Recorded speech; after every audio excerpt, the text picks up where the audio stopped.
Amira woke up early every morning, well before the sun rose. She liked the peace and quiet of the early hours. The world was still calm, and she could feel a sense of calmness before the busy day began. Amira's small room was simple, but it was hers. Her father's house was modest, but comfortable enough for a small family. After her mother's passing, the house had become a little quieter, and Amira missed her presence. When her father remarried Mrs. Harriet, it was supposed to be a new start, but it only brought more work and stress for Amira. Her stepmother, Mrs. Harriet, was always quick to give orders. She expected Amira to handle everything around the house. This meant cooking, cleaning, washing, and taking care of the garden. Mrs. Harriet and her daughters, Lucy and Tara, were always busy with their appearances, making sure they looked perfect for any occasion, but they never helped with the chores. They thought their looks alone would be enough to get them what they wanted. Lucy and Tara were not unkind in the traditional sense. They never yelled at Amira, but they were self-centered. They never cared about how much work Amira had to do. They spent their days gossiping about boys, or complaining about their dresses being out of fashion. At first, Amira thought she could be kind to them, hoping they might change. But the longer she lived with them, the more she realized it was unlikely. "Amira!" Mrs. Harriet's voice echoed through the house. "Is the breakfast ready?" Amira jumped from her thoughts and hurried to the kitchen. "Yes, stepmother. It's almost ready," she replied softly. "Don't take so long. You are so slow sometimes," Mrs. Harriet snapped from the other room. Amira kept quiet, finishing the last preparations. She had learned long ago that responding to complaints would only lead to more trouble. Amira's father, a kind-hearted man, was busy with his work and did not notice how his new wife treated Amira. He loved his wife and trusted her, so he never questioned how she ran the house. Amira didn't want to complain to him. She believed he was too busy to deal with it, and she didn't want to disappoint him. One afternoon, the village chief came to announce an exciting event that would take place the following week. Amira overheard the conversation while she was washing the dishes. The chief's voice was clear and strong as he spoke to the villagers who gathered in the town square. All young people of the village are invited to come to the community center next Saturday. We will discuss future work opportunities and projects to improve our village. It will be a great chance for you all to meet new people and perhaps find your future jobs. Amira's heart skipped a beat. She had always dreamed of a better future where she could do something meaningful. She had heard about a young man named Daniel who worked at the village shop. He was kind, hardworking, and always helping others. Amira had admired him from a distance for a long time. She wished she could meet him, but she had never had the chance. Maybe this is my opportunity, she thought. She quickly walked to her stepmother, who was sitting in her chair, reading a magazine. "Stepmother," Amira began, nervously.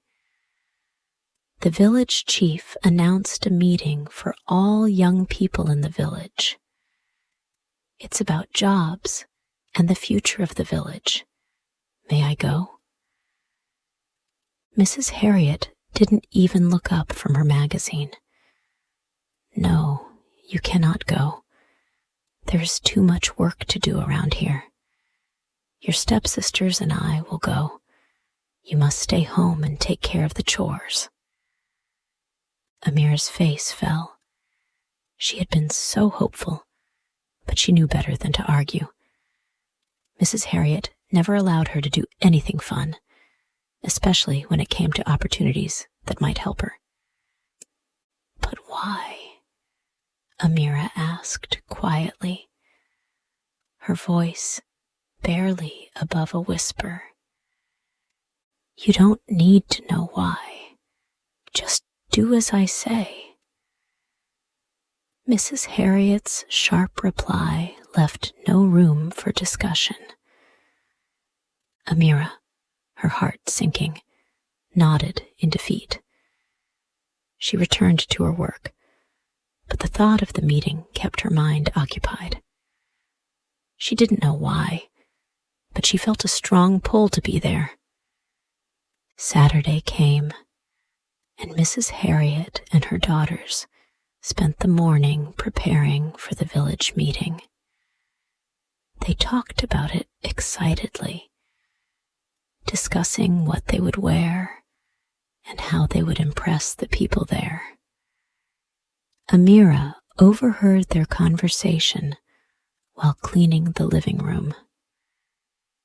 "I'm going to wear my new green dress," Tara said, showing off the dress she had just bought.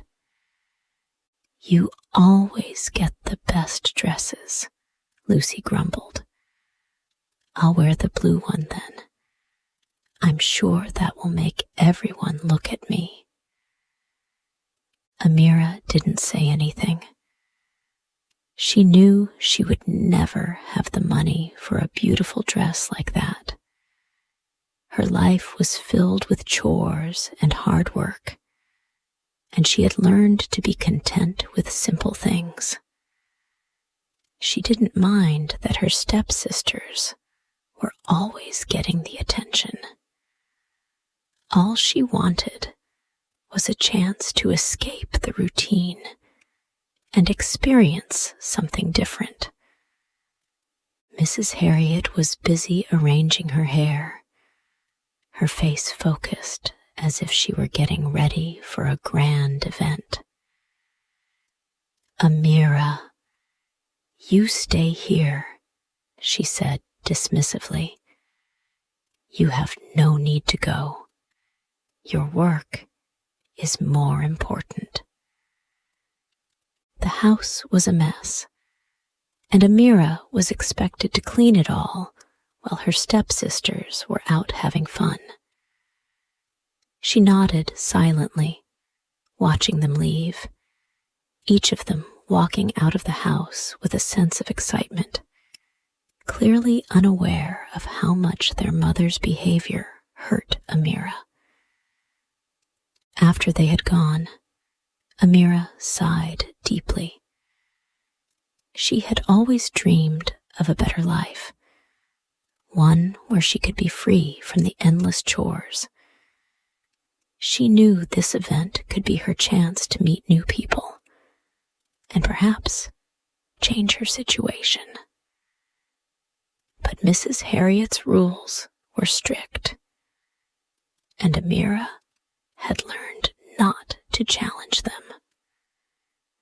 She continued to clean the house, but deep inside, she felt the strong desire to break free from her duties, even if only for a little while. She wondered what it would be like to meet Daniel, to talk to him, to see if he was as kind as people said. The sun was beginning to set when Amira finished cleaning the kitchen. The smell of fresh bread filled the air, and the light outside had a soft golden glow. Her stepsisters and stepmother would be gone for hours, and Amira finally felt a sense of freedom. But even with the house quiet, she couldn't stop thinking about the village meeting. The event had been on her mind for days, and now, with her family gone, she saw it as her only opportunity to escape the monotony of her daily life. Amira stood still for a moment, feeling conflicted.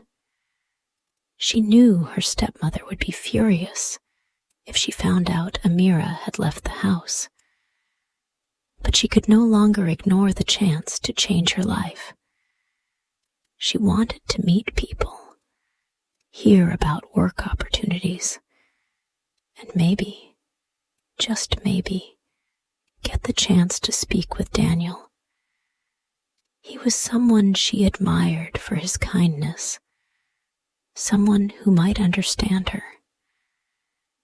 In the quiet of the house, Amira quickly washed her face and found an old dress she had hidden away in the attic. It wasn't beautiful or new, but it was clean and simple, just like her.